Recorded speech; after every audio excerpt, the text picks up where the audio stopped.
C'est la dernière séance obligatoire. On verra pour ceux qui en sont intéressés par une séance optionnelle à la fin de l'heure. Donc, on arrive au XXe siècle. Normalement, j'ai trois séances sur le XXe siècle, mais une sur le sens de la vie dans la philosophie analytique, une avec la phénoménologie et l'existentialisme, et enfin une sorte de crossover qui est l'absurde où on regarde en fait deux auteurs qui se répondent dans deux traditions différentes. Et du coup, comme on n'a qu'une seule séance, je vais prendre l'absurde.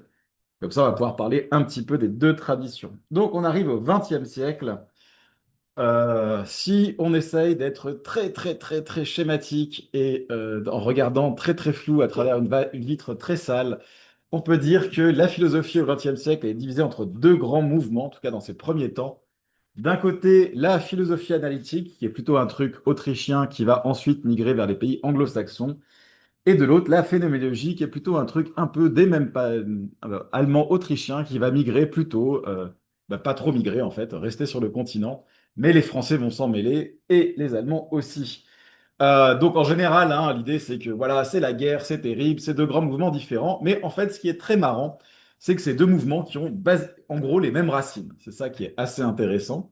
Et en fait, c'est malgré toutes les différences qu'on peut avoir, elles partagent des racines très communes. Alors, c'est quoi les racines communes? Ben, les fondateurs, ce sont surtout des logiciens et des mathématiciens, hein, des gens qui sont...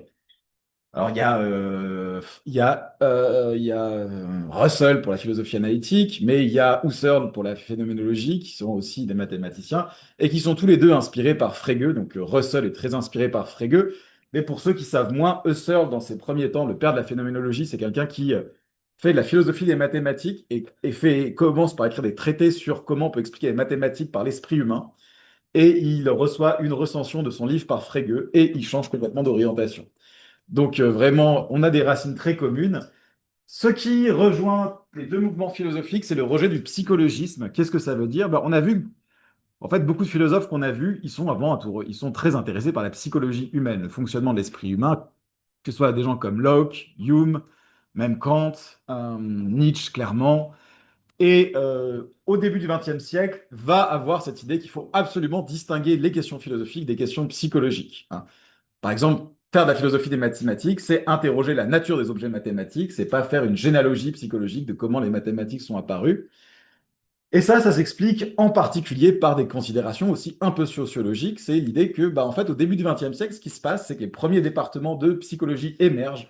Et en général, ils émergent de la scission des départements de philosophie, hein. Beaucoup de premiers départements de psychologie sont en fait nés de départements de philosophie.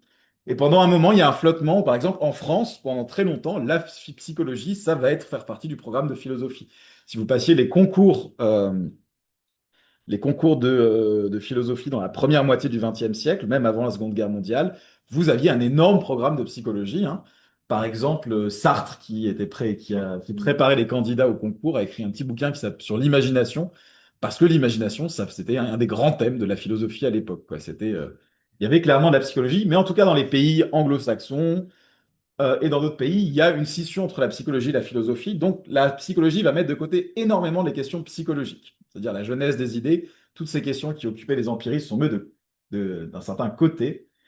Alors, ce qui est intéressant, c'est que tant la philosophie analytique que la phénoménologie naissent aussi d'un souci qui est l'idée que, bizarrement, dans l'entre-deux-guerres, même avant, on a l'impression qu'il y a une sorte de montée de l'irrationalisme, hein, surtout dans des pays comme l'Autriche et l'Allemagne, bizarrement.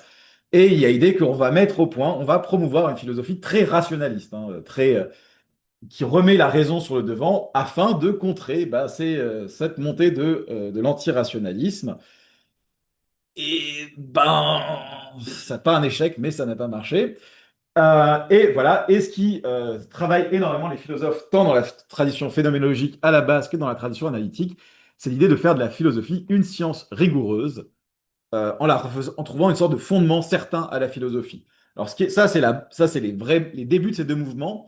Ces deux mouvements vont ensuite se développer dans des façons complètement opposées, et la philosophie analytique ou la phénoménologie aujourd'hui ne ressemble pas nécessairement à ce que je viens de décrire. Ça, c'est vraiment la base de ça.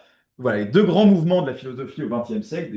D'un côté, la philosophie analytique, de l'autre, la phénoménologie. Comme j'ai dit, ça va donner des choses très différentes. Par exemple, la philosophie analytique va partir sur des questions très épistémologiques, très fonder la philosophie comme une science rigoureuse, qui vont mettre de côté pas mal de questions d'éthique, pas mal de parce que l'éthique finalement c'est pas clair que ça existe. Hein. Ça va le bien et le mal, c'est pas vraiment des notions logiques, qui vont mettre de côté par exemple beaucoup de métaphysique. Mais si vous regardez aujourd'hui en philosophie analytique, vous avez énormément d'éthique, de métaphysique. Vous avez même des philosophes analytiques qui se préoccupent de prouver l'existence de Dieu. Donc bon, ça c'est la théorie. Et du côté de la phénoménologie, ça part aussi avec Husserl de quelque chose de très rigoureux, mais ça va dériver avec des auteurs comme Heidegger ceux qui suivent Heidegger dans ce cas-là, donc qui refont la phénoménologie à leur sauce. Mais il faut voir que, bon, voilà, c'est ça les deux grands courants de la philosophie au XXe siècle. Oui. Est-ce qu'on parle des fois de philosophie continentale opposée à la philosophie analytique? Ouais. Comment ça se situe par rapport Alors, je parle pas de philosophie continentale, effectivement, je parle de phénoménologie parce que grosso modo, ce qu'on appelle philosophie analytique, c'est devenu un bordel avec des trucs très différents, mais généalogiquement, on peut quand même retracer la pratique à ces bases-là. La philosophie continentale, ça contient la phénoménologie, mais aussi tout un tas de trucs. Hein. Par exemple, là, j'en parle pas parce que ce serait compliqué, mais par exemple, dans ce qu'on appelle la philosophie continentale, il y a aussi toute une tradition française qui est héritée d'une forme de spiritualisme du 19e siècle qu'on retrouve avec des gens comme Bergson qui sont pas du tout phénoménologiques. Donc, la philosophie continentale, c'est vraiment, bah, c'est un label qui rassemble beaucoup, beaucoup de trucs différents. Mais on va dire que l'un des grands mouvements qu'on retrouve dans la philosophie continentale, c'est la phénoménologie. Tout ça, c'est des adjectifs. Alors, la philosophie analytique, c'est une sorte de label auto-attribué rétrospectivement par les gens qui font cette tradition. Mais c'est clair que philosophie continentale, c'est clairement un label apposé de l'extérieur à ceux qui sont des philosophes continentaux. Alors, on va pas se lancer dans ce débat. Hein, vous savez, bon, maintenant, c'est un peu plus calme, mais à une époque, c'était un peu la guerre, quoi. Moi, j'étais à Paris, j'étais philosophe analytique il y a 20 ans, c'était chouette. Hein. Par exemple, on faisait des conférences, il y a des gens qui se mettaient au premier rang, qui parlaient à voix haute pour couvrir votre conférence parce qu'il fallait lutter contre la philo-analytique, c'était sympa. Voilà, on avait des articles comme quoi la philo-analytique contribuait en fait à l'appauvrissement du monde, à construire des drones de guerre. Oui, oui, bon, c'est très compliqué, il y a des articles comme ça dans les journaux français. Donc, on va pas relancer un débat. Donc, clairement, pour ceux qui n'auraient pas remarqué, Genève, c'est la philosophie analytique. Je ne suis pas responsable de l'histoire de Genève, mais il y a eu un effort concerté et couronné de succès pour bouter tout ce qui n'était pas de la philosophie analytique hors de Genève. Voilà, donc moi je suis plutôt philosophie analytique à la base, mais c'est parce que ça avait un sens de le dire qu'on était à Paris, en France, il y a 20 ans. À Genève, philosophie analytique, ça veut, voilà, c'est le défaut, donc ce n'est pas grande prétention de dire qu'on fait de la philosophie analytique.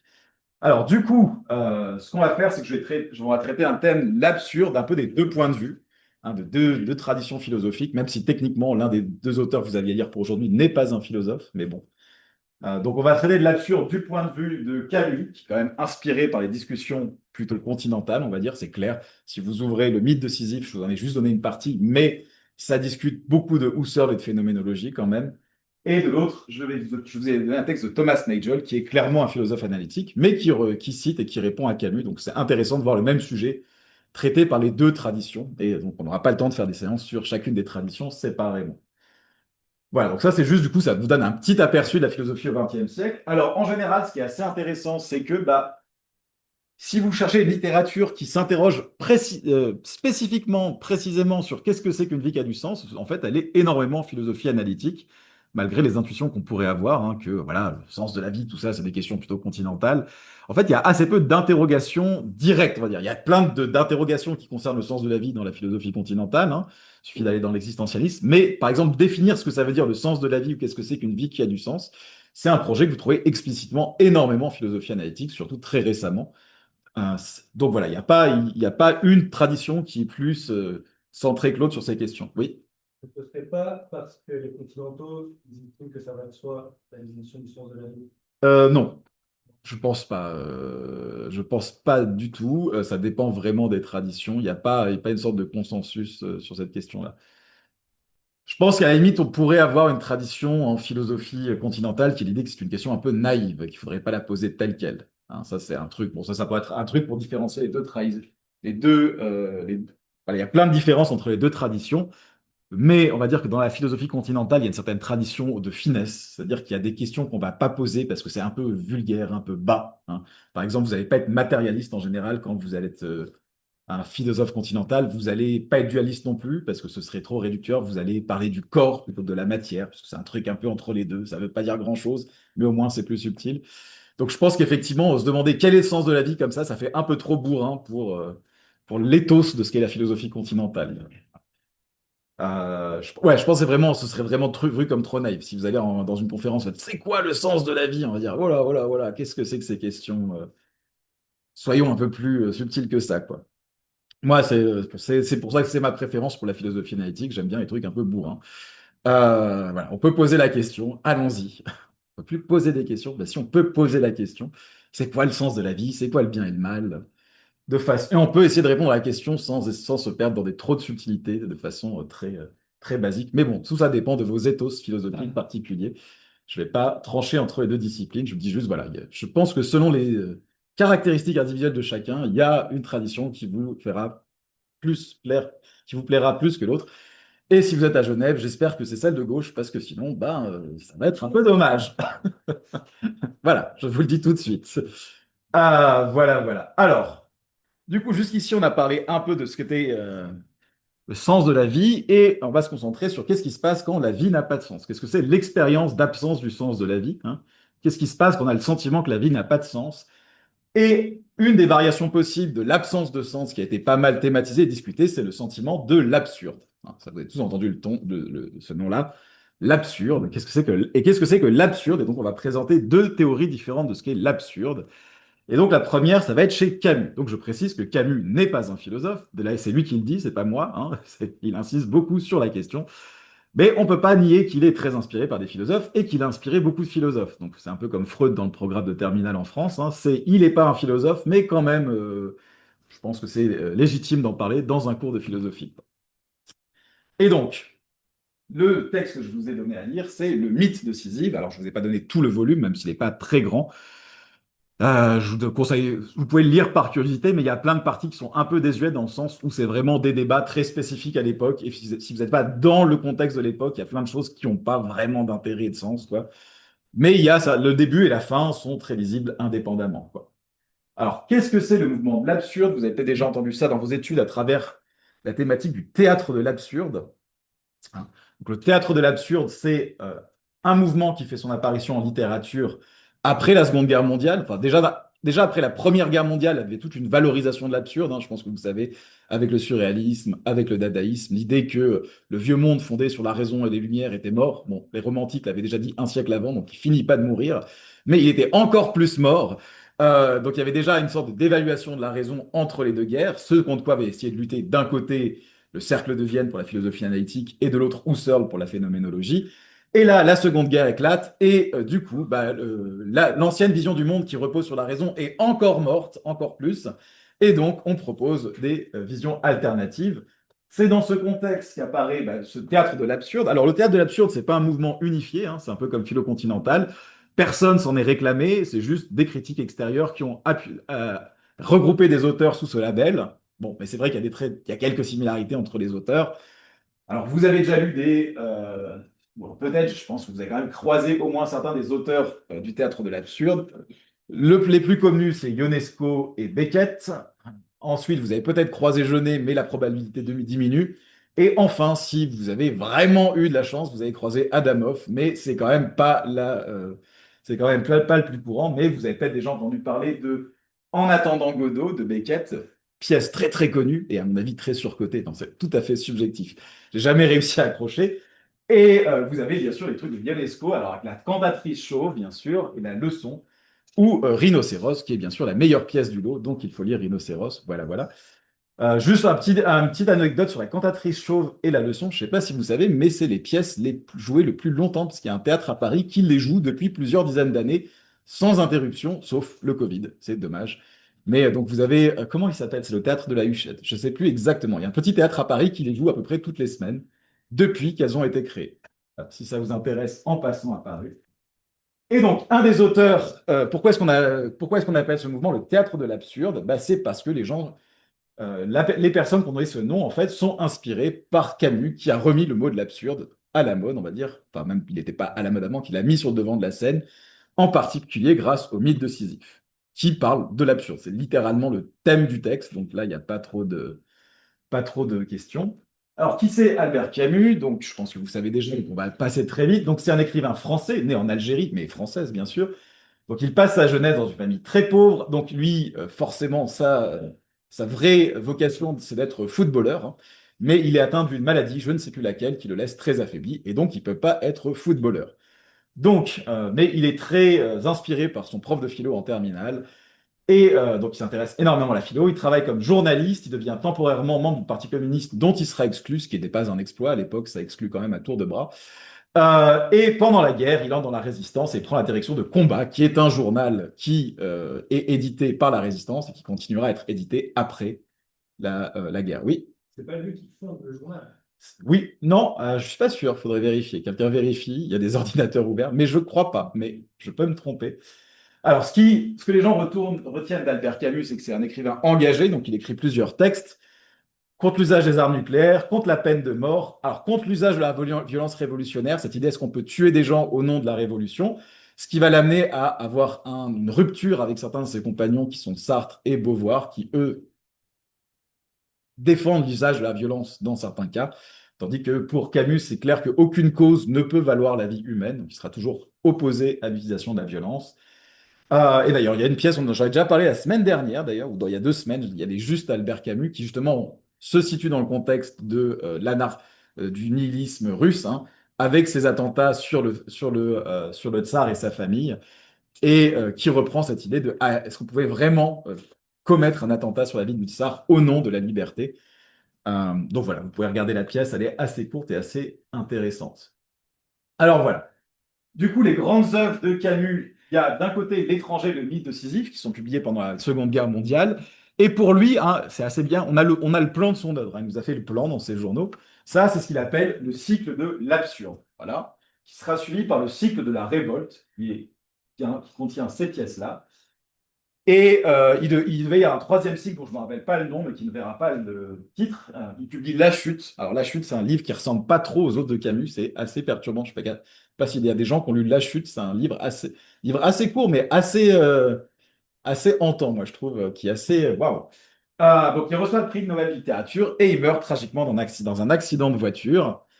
Et donc, on va s'intéresser au mythe de l'absurde à travers le mythe de Sisyphe. Alors. Donc, trigger warning, tout ça, tout ça. Le mythe de Sisyphe dit voilà, qu'est-ce que c'est la question philosophique fondamentale? Allons-y, c'est le suicide. Voilà, ça c'est clair. Est-ce que c'est la vie vaut la peine d'être vécue ou est-ce qu'il faut mettre fin à ses jours? Tranchons la question, ça peut valoir le coup, hein. C'est à peu près la question de Camus. Voilà comment commence le bouquin. Il n'y a qu'un problème philosophique vraiment sérieux, c'est le suicide. Juger que la vie vaut ou ne vaut pas la peine d'être vécue, c'est répondre à la question fondamentale de la philosophie. Le reste, si le monde a 3 dimensions, si l'esprit a 9 ou 12 catégories, vient ensuite. Vous reconnaissez les références, hein. Ce sont des jeux, il faut d'abord répondre. Et s'il est vrai, comme le veut Nietzsche, qu'un philosophe, pour être estimable, doit prêcher d'exemple, on saisit l'importance de cette réponse puisqu'elle va précéder le geste définitif. Voilà. Ça, c'est la question. La question principale sur laquelle s'ouvre le livre. Et ce qui est intéressant, c'est que Camus va ensuite passer à la question de l'absurde, et il dit, bon, ben, en fait, c'est pas exactement la même question, en fait. Il dit, voilà, en fait, on aurait l'impression que la vie a un sens, c'est bon, on peut vivre, la vie absurde, c'est bon, il faut mettre fin à ses jours, mais ce que va faire tout de suite Camus, c'est de dire, bon, mais est-ce que c'est vraiment la même question, la question de savoir si la vie est absurde et si la vie mérite d'être vécue. En fait, il va dire, c'est pas clair que ce soit la même question. Peut-être que la vie vaut la peine d'être vécue, même si elle est absurde. Il y a la distinction conceptuelle, hein. Allons-y. Voilà l'extrait, hein. Tout contribue ainsi à brouiller les cartes. Ce n'est pas en vain qu'on a jusqu'ici joué sur les mots et fin de croire que refuser un sens à la vie conduit forcément à déclarer qu'elle ne vaut pas la peine d'être vécue. En fait, il n'y a aucune mesure forcée entre ces deux jugements. Il faut seulement refuser de se laisser égarer par les conventions, les confusions, les divorces, les inconséquences jusqu'ici signalées. Il faut tout écarter et aller droit au vrai problème. On se tue parce que la vie ne vaut pas la peine d'être vécue. Voilà une vérité sans doute, inféconde cependant parce qu'elle est truisme. C'est un jugement analytique. presque. Mais est-ce que cette insulte à l'existence, ce démenti où on la plonge, vient de ce qu'elle n'a point de sens? Est-ce que son absurdité exige qu'on lui échappe par l'espoir ou le suicide? Voilà ce qu'il faut mettre à jour, poursuivre et illustrer en écartant tout le reste. Donc il y a deux questions, c'est est-ce qu'il faut se suicider? Voilà, est-ce que la vie vaut la peine d'être vécue? Et Camus essaie de dire, est-ce que la vie est absurde? Mais il faut distinguer les deux questions en fait. Ça se trouve, la vie pourrait être absurde, ne pas avoir de sens en ce sens-là, mais elle mériterait quand même la peine d'être vécue. Et donc le livre va essayer ensuite d'essayer de comprendre ce que ça veut dire que la vie est absurde, de donner une théorie de l'absurde pour voir ensuite si ça mérite qu'on mette fin à ces jours, le fait que la vie soit absurde. Vraiment, le début du livre distingue très rapidement les deux questions. Voilà, c'est un petit même assez intéressant, hein. En gros, on distingue le nihilisme et l'absurdisme, hein. Le nihilisme, c'est celui qui considère que la vie n'a pas de sens et du coup, la vie ne vaut pas la peine d'être vécue. Et l'absurdiste, à la Camus, c'est celui qui dit, bon, bah, peut-être que la vie n'a pas de sens, mais peut-être que la vie vaut la peine d'être vécue quand même. Donc, spoiler, en vrai, à la fin, Camus défend l'idée qu'elle vaut la peine d'être vécue malgré l'absurde. Donc, c'est celui qui dit, voilà, bon, bah, la vie n'a pas de sens. Voilà, bon, bah, c'est pas très grave, hein. On peut faire quelque chose quand même. Voilà, alors qu'est-ce que c'est que l'absurde? Alors là, Camus commence sa théorie en disant que l'absurde, c'est pas un truc qui existe indépendamment, c'est une situation qui naît du rencontre entre l'homme et le monde. Donc il y a cette phrase, hein, l'absurde naît de cette confrontation entre l'appel humain et le silence déraisonnable du monde. Qu'est-ce que ça veut dire? Ça veut dire que l'esprit humain entend chercher un certain ordre compréhensible, une certaine rationalité dans le monde. On va préciser ça ensuite que- donc il y a une demande de rationalité, de sens que l'humain fait au monde, et le monde n'y répond pas complètement. En gros, si on voulait relier ça au cours sur Kant, hein, rappelez-vous, c'est l'idée que quand on essaie de comprendre le monde se conforme aux catégories, donc il a un sens, hein, on peut le comprendre. Et pour Camus, c'est que le monde déborde les catégories de la raison humaine. Il y a toute une partie incompréhensible à la raison humaine. Voilà ce qu'écrit Camus, hein. Je disais que le monde est absurde et j'allais trop vite, hein. Ça n'est pas une propriété intrinsèque mais relationnelle, l'absurde. Ce monde en lui-même n'est pas raisonnable, c'est tout ce qu'on peut en dire. Mais ce qui est absurde, c'est la confrontation de cet irrationnel et de ce désir éperdu de clarté dont l'appel résonne au plus profond de l'homme, hein. Voilà. En gros, l'idée, c'est qu'une créature qui serait face au monde, mais qui ne chercherait pas de rationalité ou de sens, bah, en fait, le sentiment de l'absurde n'émergerait pas spécialement dans cette créature. C'est parce qu'on cherche un sens, une rationalité, et, et qu'on ne la trouve pas dans le monde qu'émerge l'absurde. Ça va jusque-là? C'est bon, hein. Voilà donc ce qui est écrit ici, hein. Sur le plan de l'intelligence, je puis donc dire que l'absurde n'est pas dans l'homme, si une pareille métaphore pouvait avoir un sens, ni dans le monde, mais dans leur présence commune, hein. Donc il y a le monde, il y a l'homme, et le monde ne satisfait pas les demandes de rationalité de l'être humain. C'est ça qui donne naissance à l'absurde. Ça va là, jusque-là, tout va bien. Alors voilà, donc l'absurde, bah, c'est quoi le sens de l'absurde? C'est qu'il y a un besoin de sens, un besoin de rendre tout intelligible dans l'esprit humain, hein. C'est ce qui est écrit ici, hein. Donc, l'esprit éveillé par cette exigence cherche et ne trouve que contradiction et raisonnement. Que je ne comprends pas et sans raison, le monde est peuplé de ces irrationnels. L'irrationnel, la nostalgie humaine et l'absurde qui surgit de leur tête à tête. Voilà les trois personnages du drame qui doivent nécessairement finir avec toute la logique dont une existence est capable. Donc, voilà, ça, c'est le setting. C'est que vous avez des exigences de sens et de rationalité que le monde ne satisfait pas. Et puis, on va voir un peu en détail ce que c'est ces exigences, parce que c'est un peu flou pour l'instant. Alors, ça, c'est pas Camus qui le dit, hein, c'est ma classification, vous n'êtes pas obligé de l'accepter, mais si on essaye de faire un peu sens du texte de Camus, hein, si vous avez une exigence de rationalité vis-à-vis du texte de Camus, on trouve en fait deux types d'exigences de la raison que Camus discute tour à tour. Il y a des exigences théoriques, cette idée que le monde devrait être compréhensible, on devrait comprendre pourquoi le monde tel qu'il est, hein. Et il y a aussi des exigences pratiques, l'idée que il doit bien y avoir une raison pour laquelle je fais tout ce que je fais, hein. Que ce que je fais n'est pas sans raison, qu'il doit y avoir un but à tout ça, hein. Donc c'est des choses qui discutent l'un après l'autre. Donc j'appelle l'un l'absurde épistémique et l'absurde pratique. C'est vraiment, c'est pas des labels camusiens, on va dire, mais c'est clairement deux sections différentes dans la discussion de l'absurde. Il y en a une qui est assez facile à comprendre, on va voir, et puis il y a l'autre qui est un peu plus difficile. Alors, qu'est-ce que c'est l'absurde pratique selon Camus? C'est l'idée que finalement, toutes nos actions sont absurdes parce qu'il n'y a pas de but ultime.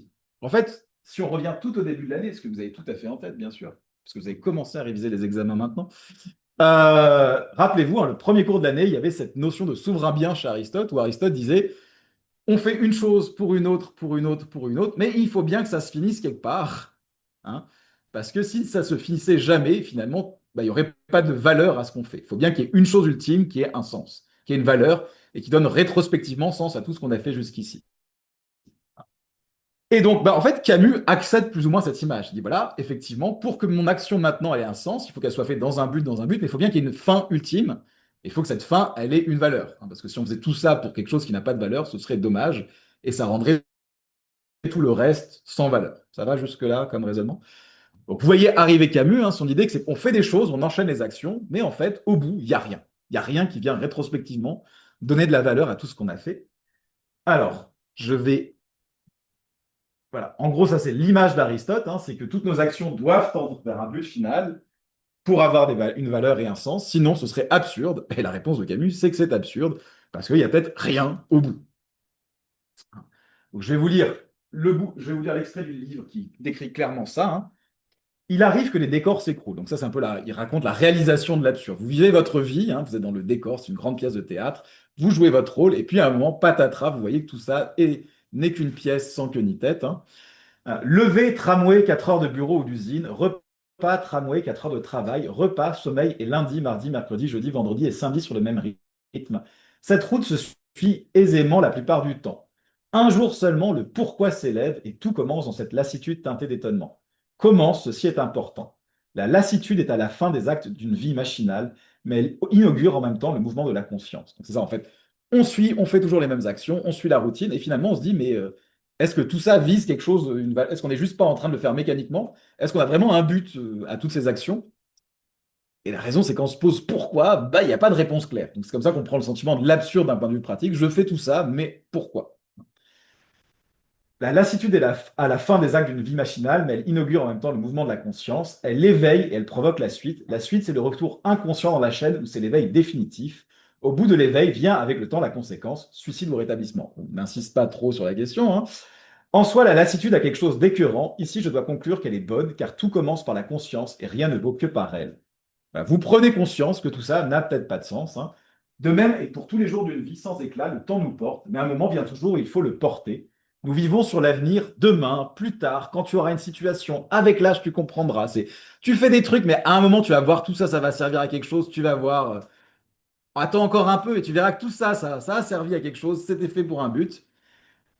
Ces inconséquences sont admirables car enfin il s'agit de mourir. Un jour vient pourtant et l'homme constate ou dit qu'il a 30 ans, c'est très vieux pour Camus. Il affirme ainsi sa jeunesse, mais du même coup il se situe par rapport au temps, il y prend sa place, il reconnaît qu'il a un certain moment d'une courbe qu'il confesse devoir parcourir, il appartient au temps et à cette horreur qui le saisit, et il y reconnaît son pire ennemi. Demain, il souhaitait demain, quand tout lui-même aurait dû s'y refuser. Cette révolte de la chair, c'est l'absurde. En gros, l'idée c'est que on remet à demain, on va dire demain tout ça prendra sens, et puis à force de remettre les choses à demain, on voit que demain, c'est le moment où on va mourir. C'est quand même dommage, parce que finalement, rien n'est venu faire sens de tout ce qu'on a fait jusqu'ici. Donc, à un moment, il faut s'émerger, il faut se sortir de ça pour Camus et demander à quoi bon on fait tout ça, mais c'est pas clair qu'il y ait une réponse satisfaisante. C'est de là que vient l'absurde. Ça, c'est l'absurde théorique, c'est nos actions, elles ont besoin d'être faites en vue d'un but, mais en fait, beaucoup de ce qu'on fait est machinal, vise quelque chose qui aura un sens demain, et finalement n'acquiert jamais de sens. Voilà, tout ça est très positif, bien sûr. J'espère que vous n'avez pas un caractère trop dépressif, parce que sinon, je n'ai aucune responsabilité dans ce qui se passe en dehors de la salle de cours. Voilà, donc ensuite, l'absurde théorique. C'est un peu plus compliqué à comprendre. Ça vient d'un background phénoménologique, mais littéralement, qu'est-ce que c'est l'absurde théorique? C'est l'idée qu'on a envie que le monde fasse sens. Comment on fait sens du monde par nos concepts? Par exemple, je comprends tout à fait que ceci est une table, que ceci est un livre, que vous êtes des êtres humains. Tout ça a un sens parce que j'arrive à le mettre dans des catégories, dans des petites cases. Ça va jusque-là? Non, mais... Et ce que va dire Camus, c'est que de temps en temps, on a des expériences dans lesquelles on a l'impression que le monde ben, ne se plie pas à nos catégories, qui déborde, qui va au-delà des catégories, que finalement tout ça ne suffit pas à faire sens du monde. Alors je vais lire les extraits parce que c'est assez dur de se figurer de quoi parle Camus sans exemple, hein. Un degré plus bas, et voici l'étrangeté, s'apercevoir que le monde est épais, entrevoir à quel point une pierre est étrangère, nous est irréductible, avec quelle intensité la nature, un paysage peut nous nier, à quel point ce qu'on voit du monde ne se réduit pas à ce que l'humain comprend.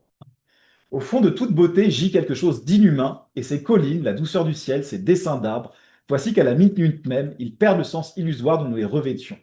désormais plus lointain qu'un paradis perdu. L'hostilité primitive du monde à travers les millénaires remonte vers nous. Pour une seconde, nous ne le comprenons plus, puisque pendant des siècles, nous avons compris en lui que les figures et les dessins que préalablement nous y mettions, puisque désormais les forces nous manquent pour user de cet artifice. Le monde nous échappe puisqu'il redevient lui-même, ces décors masqués par l'habitude redeviennent ce qu'ils sont.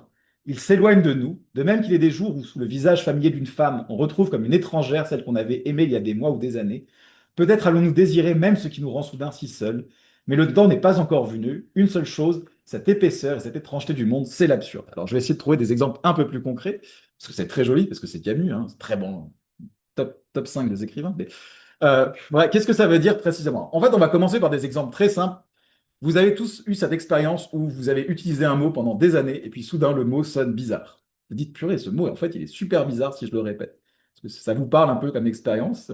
Bah, vraiment, ce que dit Camus, c'est un peu la même chose avec les objets. Pendant, il y a ces objets, je les ai casés dans des catégories, je pensais que je savais ce que c'était pendant tout ce temps, et puis de temps en temps, je vois qu'en fait, bah, ils sont un peu bizarres, ils sont plus que ce que j'en comprends, hein. Il y a ce qu'il appelle l'épaisseur, c'est ça, hein, le concept capte une partie de l'objet, mais il y a plein de choses dans l'objet qui échappent à nos concepts. Alors, j'ai pas. Alors, par exemple, si on prend un exemple qui n'est pas de Camus, mais qui est par exemple de Sartre, euh, je vais modifier l'exemple de Sartre pour qu'il soit plus parlé. Mais par exemple, je ne sais pas si vous voyez par exemple un visage à la télé, par exemple en gros plan. Hein, alors, par exemple, remettez-vous à l'époque où les télés étaient petites, puis on est passé très vite aux grands écrans, hein. Vous avez peut-être des amis qui avaient des super grands écrans et vous aviez toujours votre télé classique. Il y avait ce côté où quand vous voyez le présentateur télé qui était fait pour une petite télé qui arrivait sur la grande télé, le visage devenait presque inhumain et bizarre parce que vous commenciez à voir tout le grain de la peau de l'être humain. Vous saviez, il y avait un côté, vous saviez que c'était un visage humain, mais c'était quand même très très bizarre. Et ce côté où d'un coup, un truc familier devient vraiment très étrange et on se voit que finalement, les concepts qu'on avait suffisaient pas à épuiser notre compréhension de cette chose-là, hein. Parce que ça parle un petit peu comme type d'expérience, ces autres types d'expériences-là que Camus a en tête. Alors, je vais en décrire un autre, hein. Par exemple, une expérience très, très connue qui correspond un peu à cette catégorie, c'est celle que Sartre décrit dans La Nausée. Alors, je ne sais pas si vous savez ce que c'est La Nausée de Sartre, hein, c'est le premier grand roman de Sartre. Et donc, il écrit ce roman qui décrit justement un héros qui est perdu dans une ville un peu, une ville portuaire un peu du Nord. Il est là pour écrire une biographie en gros, il fait un peu comme une thèse d'histoire. Il écrit la biographie d'un notable du point dont personne ne se soucie. Donc, il recherche les archives dans cette ville-là. Et plusieurs fois, cet individu, le héros du roman, va avoir subir. En fait, c'est assez intéressant parce qu'on a pas mal parlé des expériences mystiques dans les cours d'avant, hein. Ce côté, on a l'impression de se relier au monde et on fait un avec le monde et on se comprend tous et on est tous ensemble. Mais ce qui est intéressant, c'est qu'il existe des expériences entièrement inverses où le lien que vous avez avec le monde a l'air d'être complètement coupé et le monde a l'air complètement, fondamentalement étranger et hostile. Et c'est à peu près ce que décrit Sartre dans ce passage très connu. J'appuie ma main sur la banquette, mais je la retire précipitamment. Ça existe. Cette chose sur quoi je suis assis, sur quoi j'appuyais ma main, s'appelle une banquette. Ils l'ont fait tout exprès pour qu'on puisse s'asseoir. Ils ont pris du cuir, des ressorts, de l'étoffe. Ils se sont mis au travail avec l'idée de faire un siège. Et quand ils ont eu fini, c'était ça qu'ils avaient fait. Ils ont porté ça ici dans cette boîte. Et la boîte roule et cahote à présent avec ses vitres tremblantes. Elle porte dans ses flancs cette chose rouge. Je murmure, c'est une banquette, un peu comme un exorcisme. L'idée, c'est, voilà, j'ai le mot pour désigner cette chose. Une fois que j'aurai mis le mot, donné la catégorie à l'objet, j'aurais compris le truc. J'aurais réduit l'étrangeté puisque je l'aurais mis dans une boîte, dans un concept. Mais le mot reste sur mes lèvres. Il refuse d'aller se poser sur la chose. Elle reste ce qu'elle est avec sa peluche rouge, milliers de petites pattes rouges en l'air, toutes raides de petites pattes mortes. Cet énorme ventre tourné en l'air, sanglant, ballonné, boursouflé avec toutes ses pattes mortes, ventre qui flotte dans cette boîte. Dans ce ciel gris, ce n'est pas une banquette. Ça pourrait tout aussi bien être un âne mort, par exemple, ballonné par l'eau et qui flotte à la dérive, le ventre en l'air, dans un grand fleuve gris, un fleuve d'inondation. Et moi, je serais assis sur le ventre de l'âne et mes pieds tremperaient dans l'eau claire. Les choses se sont délivrées de leur nom. C'est vraiment, les choses existent en dehors des catégories, ne se laissent plus réduire à leurs catégories. Elles sont là, grotesques, têtues, géantes, et ça paraît imbécile de les appeler des banquettes ou de dire quoi que ce soit sur elles. Je suis au milieu des choses, avec un grand C, les innommables, seules, sans mots, sans défense. Elles m'environnent, sous moi, derrière moi, au-dessus de moi. Elles n'exigent rien. Elles sont, je ne sais plus exactement, elles sont tout, quelque chose comme ça, mais je ne suis plus sûr. Voilà. C'est l'expérience que décrit, alors c'est la phénoménologie, hein, rappelez-vous, Sartre est phénoménologue, il veut décrire la façon dont le monde se donne à nous. mais de temps en temps, il décrit la façon dont le monde refuse de se donner à nous et ne rentre pas dans nos cases. Et ça, vous voyez, Sartre parle déjà d'absurde, et Camus a décrit un peu le même genre d'expérience où le monde a l'air tellement étrange parce qu'il se réduit pas, il se laisse pas saisir dans les concepts qu'on a déjà. Oui. Donc voilà, ça c'est plus l'absurde théorique. Il faut voir que du coup, c'est pas l'idée qu'on n'a pas une explication ultime à tout. Hein, c'est pas cette idée que la chaîne des causes remonte à l'infini et on n'aura jamais d'explication définitive comme on pouvait avoir chez Kant. Là, c'est vraiment juste, même les concepts ordinaires réussissent. On a l'impression que le réel, le quotidien, échappe aux concepts ordinaires. Alors, un phénomène qui cristallise les deux formes d'absurde selon Camus, c'est la mort. Donc il parle beaucoup de la mort. Pourquoi? Bah, clairement, d'un point de vue pratique, il y a l'idée que finalement on remet tout le lendemain, on en a parlé, et puis finalement le but ultime c'est la mort, c'est dommage. Hein, si le but ultime c'est le rien, par rétroaction, tout ce qu'on a fait jusqu'ici n'a plus de valeur. Et d'un point de vue théorique, Camus compte ainsi sur le fait que la mort c'est le truc qui est incompréhensible par excellence. Parce que je ne peux pas m'imaginer ce que ça fait de ne pas exister. Je ne peux pas saisir ce que ça fait de ne pas exister. Hein. C'est ce qu'il dit ici. Hein. On ne s'étonnera cependant jamais assez de ce que tout le monde vive comme si personne ne savait. C'est qu'en réalité, il n'y a pas d'expérience de la mort. Au sens propre, n'est expérimenté que ce qui a été vécu et rendu conscient. Ici, c'est tout juste s'il est possible de parler de l'expérience de la mort des autres. C'est un succès d'année, une vue de l'esprit, et nous n'en sommes jamais très convaincus. Cette convention mélancolique ne peut être persuasive. L'horreur vient en réalité du côté mathématique de l'événement. Si le temps nous effraie, c'est qui fait la démonstration, la solution. La solution vient derrière. Tous les beaux discours sur l'âme vont recevoir ici au moins pour un temps une preuve par neuf de leur contraire. De ce corps inerte où le gifle ne marque plus, l'âme a disparu. Ce côté élémentaire et définitif de l'aventure fait le contenu du sentiment absurde. Sous l'éclairage mortel de cette destinée, l'inutilité apparaît. Aucune morale ni aucun effort ne sont a priori justifiables devant les sanglantes mathématiques qui ordonnent notre condition. La mort, c'est le symbole de l'absurde par excellence. Ça rejoint les deux dimensions de l'absurde. Voilà, donc ça, c'est la théorisation de l'absurde. Donc, pour ceux qui ont lu L'étranger, il y a encore une autre pièce à lire pour comprendre l'absurde. C'est Caligula de Camus. Je ne sais pas si vous l'avez lu. C'est quelque chose qui range lui-même dans le théâtre de l'absurde. Alors, qu'est-ce que c'est le Caligula de Camus? C'est cet empereur romain. Il est très jeune, il est très cool, et un jour, il voit sa sœur slash amante, hein, c'est Caligula après tout, mourir, et il réalise qu'on va tous mourir, et à partir de là, il fait n'importe quoi, et il tyrannise tout le monde, parce qu'il veut apprendre une leçon au peuple, hein, il veut apprendre que la vie est absurde, et pour ça, il va faire en sorte que son règne soit absurde. C'est pédagogique. Hein. On met des gens à mort au hasard, c'est pédagogique, c'est pour faire comprendre l'absurde. Hein. Là, vous avez un dialogue entre Caligula et Hélicon, qui est un autre personnage de la pièce. Hélicon, oui, Caius, tu penses que je suis fou. Tu sais bien que je ne pense jamais, je suis bien trop intelligent pour ça. En gros, Hélicon, c'est un peu le conseiller qui s'en sort un peu à chaque fois en disant, tu sais, oula, moi j'ai pas d'opinion, hein. Je sers que l'empereur, mais oula.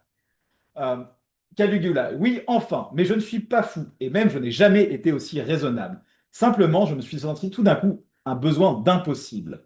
Les choses telles qu'elles sont ne me semblent pas satisfaisantes. Voilà, vous reconnaissez, hein, ça se traduit assez bien depuis le mythe de Sisyphe. C'est une opinion assez répandue.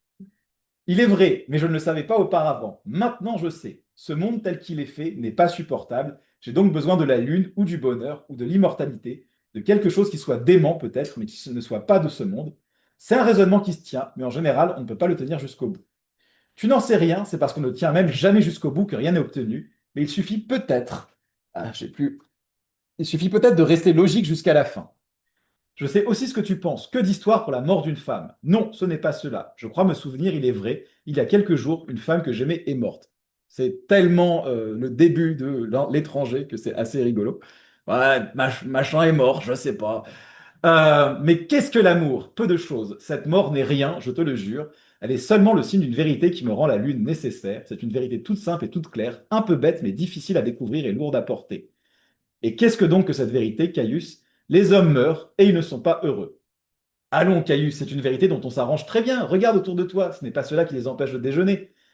Alors c'est que tout autour de moi est mensonge, et moi je veux qu'on vive dans la vérité, et justement j'ai les moyens de les faire vivre dans la vérité, car je sais ce qui leur manque, Hélicon, ils sont privés de la connaissance, et il leur manque un professeur qui sache ce dont ils parlent.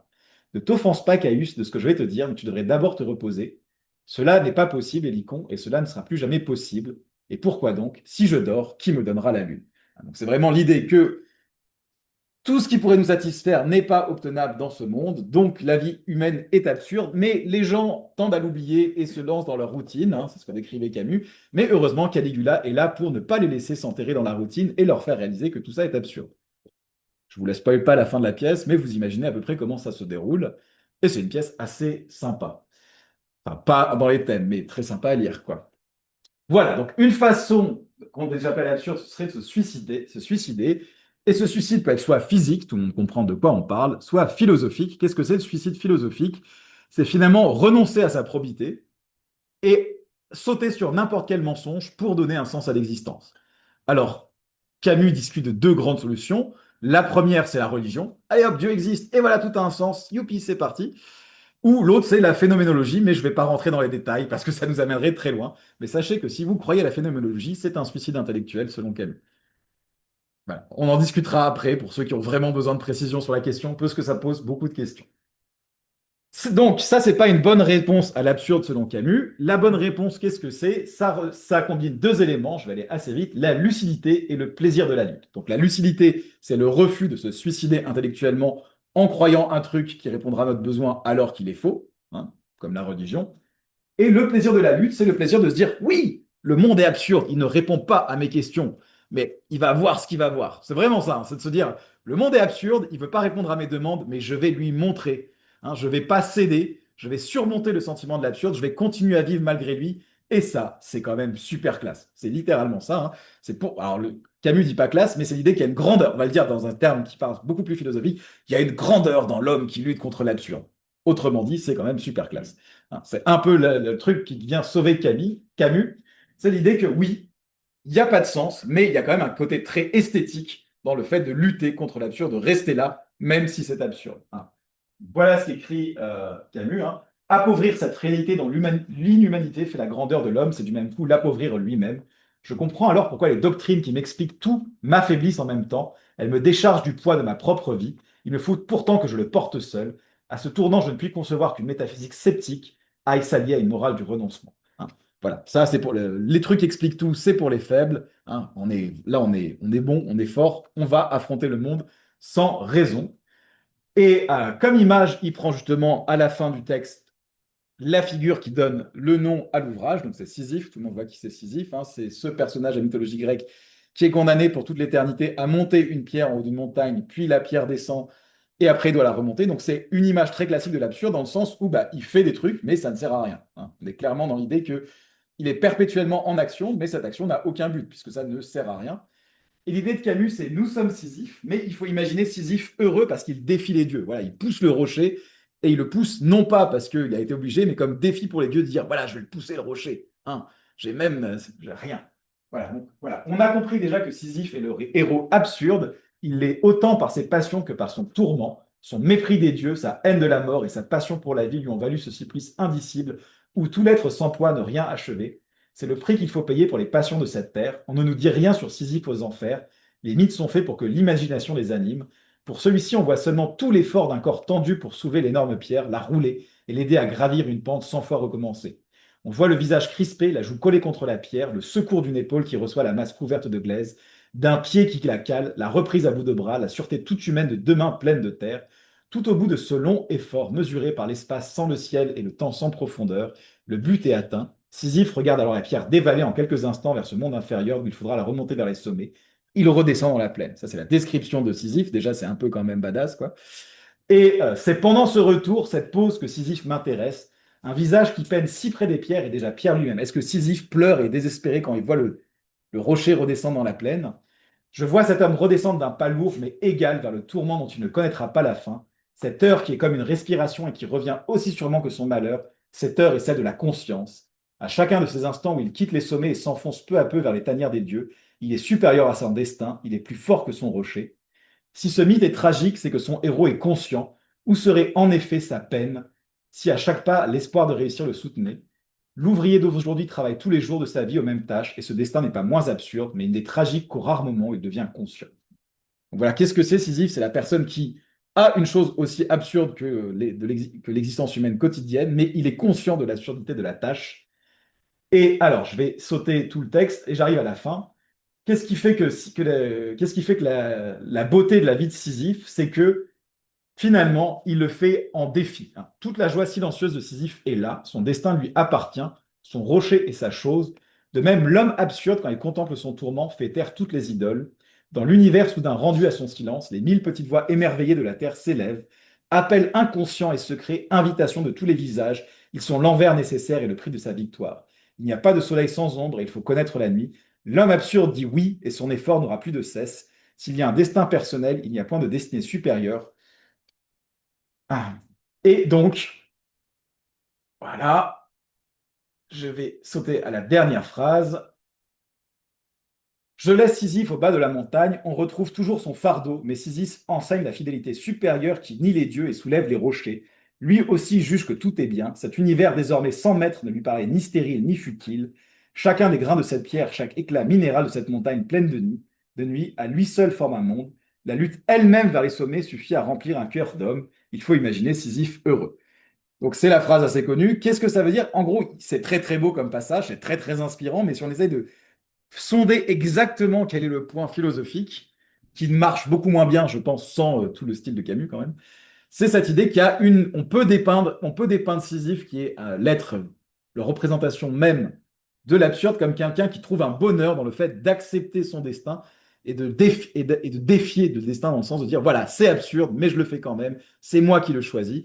Et en gros, ce que Camus dit, voilà, c'est ça que vous devez faire avec vos vies, hein, c'est soit vous vous suicidez parce que le monde est absurde, soit vous acceptez l'absurdité et vous passez à un stade supérieur qui est celui de la grandeur de l'homme qui a reconnu l'absurdité de la vie, mais décide quand même de la prendre à plein bras et de lutter contre l'absurde. Et vraiment, la thèse de Camus, c'est qu'il y a une grandeur et une beauté là-dedans qui redonne une vie, une valeur à la vie humaine et qui fait que la vie humaine vaut la peine d'être vécue. Oui. Si on prend le schéma d'Aristote avec les actions Ouais. qui mettent un but final, est-ce que, juste, et que du coup, Camus dit qu'il n'y a pas de ce but final, Mhm. est-ce que finalement, on n'est pas en train de dire, ah bah si, il y a un but final, c'est Ouais. de trouver, de voir, d'embrasser l'absolu. Alors je pense que Camus ne verrait pas comme ça comme un but final, mais plus comme une certaine façon de faire le chemin. Plus que c'est pas on fait tout ça pour un but final qui aurait une valeur, c'est plus que la valeur ne se trouve pas là. Voilà, hein, on va prendre une phrase bête, on va dire finalement, est-ce que le vrai trésor, c'est pas les amis qu'on s'est fait en chemin? Là, c'est est-ce que la vraie valeur, finalement, elle n'est pas au bout, c'est comment on a performé le chemin de façon héroïque et quelque chose comme ça. Du coup, il y a quand même une valeur. Ouais, mais l'idée, c'est que c'est pas une sorte de but extérieur qui vient donner une valeur à votre vie, c'est la façon même d'accepter qu'il y a pas de but à la fin. Alors, c'est un peu bizarre si on veut, mais c'est vraiment ça. C'est l'homme de l'absurde, il continue à penser que la vie est absurde, donc il donne pas un but à la vie, mais la façon dont il vit cette vie absurde donne une grandeur à sa vie. Comme je dis, c'est une valeur presque esthétique en même temps que morale. Oui. Euh, Pas précisément malgré la condition de la personne d'être conscient de ça qui donne la valeur. Si, justement, voilà, l'idée, c'est que si vous passez à travers la vie trop facilement parce que vous êtes persuadé que la vie a un sens, hein, par exemple si vous êtes catholique, hein, pour Camus, il y a beaucoup moins de grandeur, là, on va pas se mentir. C'est pour ça que une des conditions de la vie de grandeur, c'est ce qu'il appelle la lucidité. C'est le fait de ne pas se mentir sur le fait qu'il n'y a pas de but. C'est justement le fait d'aller contre, comme vous dites, hein, qui donne cette grandeur à la vie humaine. C'est pour ça que si finalement cette grandeur, c'était un but en soi dans la vie, ça viendrait plus ou moins détruire le schéma, si vous voulez. Hein, il faut... Ouais, c'est un peu une sorte de truc un peu paradoxal, si vous voulez, hein. On va pas, je vais pas vous mentir. L'idée, c'est qu'il n'y a pas de valeur, pas de chose qui donne un but à la vie, mais il y a une valeur dans... c'est un peu comme si le personnage dans la pièce n'avait pas de but, mais la pièce peut avoir une certaine valeur de l'extérieur, en tout cas, par le fait que le personnage se conduise de manière héroïque. Encore une fois, c'est pas toujours facile de reconstruire Camus très simplement. Comme je dis, une grande partie du message passe par le style, les métaphores, etc. Mais c'est une façon de le dire, hein. Voilà. En gros, ce qui donne de toute façon, c'est assez clair, ça, c'est Camus qui le dit, que ce qui donne la valeur à la vie, c'est la lutte, hein. C'est le fait de lutter contre l'absolu. Alors, je vais arrêter là sur Camus. Attends, je suis reparti ici. Voilà. Après le cycle de l'absurde, il va y avoir le cycle de la révolte. Donc, c'est plus la question du suicide, c'est la question du meurtre. Continuons à quel point le meurtre est autorisé. Le roman qui est centré sur le roman principal du cycle de la révolte, c'est La peste d'Albert Camus, avec cette idée qu'on trouve dans L'homme révolté et dans La peste, que finalement, à travers, le mythe de Sisyphe et l'étranger, c'est des points de vue très individuels. Et après, Camus s'ouvre à un point de vue plus collectif avec l'idée que la lutte, finalement, crée une sorte de collectivité une collectivité humaine. Si vous regardez la peste, c'est plusieurs individus d'horizons très différents qui se mettent ensemble pour lutter contre un phénomène très étrange, qui est la peste, qui est la métaphore de plein de trucs possibles. On peut avoir plein de discussions sur ce que représente la peste. Mais voilà, donc en gros, c'est le fait de réaliser qu'on vit tous dans un monde absurde et qu'on doit tous lutter, ça crée une sorte de solidarité entre les gens qui luttent, pour Camus. Et cette solidarité, c'est la valeur primordiale. C'est pour ça que pour Camus, le meurtre n'est pas autorisé, même pour des grandes causes politiques, sociales, etc. Et donc je vais arrêter sur Camus ici et passer au deuxième point de comparaison. Je suis désolé, mais il reste plus beaucoup de temps. Alors, on va parler de l'absurde chez Nigel. Et Nigel, c'est un auteur qui a un livre qui s'appelle, si vous voulez dire la philo analytique assez intéressante à lire en morale, donc il a un livre qui s'appelle Questions mortelles, dans laquelle il aborde beaucoup de questions assez précises, d'un point de vue encore très analytique, mais ça parle de questions très concrètes. Et là, il y a des choses sur la mort, sur la perversion sexuelle aussi. Et il y a quelque chose sur l'absurde. Et donc, il a un article qui s'appelle tout simplement L'absurde, que je vous ai mis une traduction. Hein, donc Nigel, ça va être le seul auteur dont on parle aujourd'hui qui est encore vivant. Et j'espère que j'ai pas jinxé le truc et qu'il n'est pas mort ce matin. Parce que bon, quand même, ça commence. Hein. Voilà. Si ça vous intéresse, je crois que j'avais mis dans la bibliographie, il a écrit un petit livre d'intro à la philosophie qui s'appelle Qu'est-ce que tout cela veut dire, qui fait une centaine de pages. Le dernier chapitre est consacré au sens de la vie, justement. Voilà, donc un auteur assez accessible et intéressant. Donc c'est lui qui a fait le truc sur les chauves-souris en philo de l'esprit. Tout le monde voit, hein, voilà, qu'est-ce que c'est d'être une chauve-souris. Voilà. Donc, si vous ne connaissez pas, vous connaîtrez un jour. Je ne vais pas détailler. Et donc, il a un article sur l'absurde. Et j'adore le début de l'article parce qu'en gros, c'est un truc très du genre, bon, il y a plein d'arguments pour montrer que la vie est absurde. Tous ces arguments sont nuls. Et le truc, c'est qu'il s'arrête pas là. Il dit, il y a un peu ce truc, c'est pas c'est assez, on n'a pas le temps parce que j'ai dû sauter ce cours. Ce serait assez marrant de contraster à des articles écrits sur le même thème par des philosophes analytiques des années 40 où c'est, bon, la question n'a pas de sens, on va manger. Là, c'est, bon, les arguments n'ont pas de sens, mais le fait qu'ils soient aussi populaires et que les gens continuent à produire des arguments suppose qu'il y a quand même un phénomène fondamental qui est exprimé par ces mauvais arguments. Donc on ne doit pas juste déconstruire les arguments, ce qui est plus intéressant, c'est d'essayer de comprendre quel est ce sentiment d'absurde qui est exprimé à travers des arguments. Il y a une sorte de thérapie plus profonde. Hein, il faut aller à voir qu'est-ce qui est sous-jacent à ces arguments. Donc il faut d'abord expliquer pourquoi les arguments sont non concluants, et ensuite chercher à comprendre ce que ces arguments cherchent à exprimer. C'est pas assez. Hein, c'est comme vous avez des articles en philo analytique du 20e siècle, de fin de 20e siècle qui sont un peu comme ça, ils disent est-ce que l'expression sens de la vie a un sens? Non, ça veut rien dire. Mais bon, les gens y tiennent quand même beaucoup, donc ça doit vouloir dire quelque chose. Ça doit exprimer un besoin quand même intéressant. Explorons quel est ce besoin, quoi. On essaye d'aller un peu plus loin que juste l'analyse du langage, si vous voulez. Alors, le premier argument que Nigel déconstruit, c'est celui-là. Hein, on remarque souvent que rien de ce que nous faisons maintenant n'importera dans 1 million d'années. Hein, voilà, bon, quoi que vous fassiez de votre vie, probablement que dans 1 million d'années, ça n'aura pas d'importance. Hein.